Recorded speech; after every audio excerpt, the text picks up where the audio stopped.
In this video, I'll show you how to fix Bluetooth connection problems on any Android TV, no matter which brand you have. Make sure to watch till the end so you don't miss any important steps. Alright, let's get started. First, grab your remote and go to your TV's home screen. Open Settings, scroll down, and select Apps. Once inside, scroll again until you see Show System Apps and open it. You'll see a long list of system apps, find Bluetooth, and select it.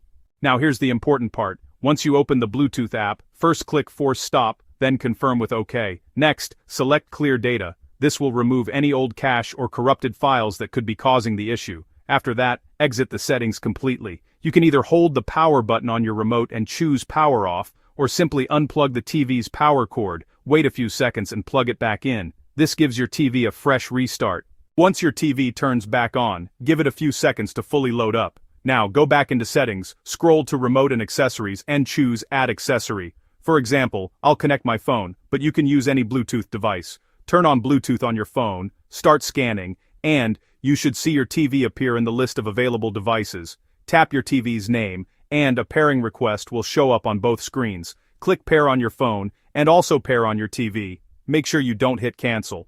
Once done, your device should connect successfully. Head back to the home screen, and you'll see your Bluetooth device is connected and ready to use. Whether it's headphones, a speaker, or a remote, everything should now work perfectly.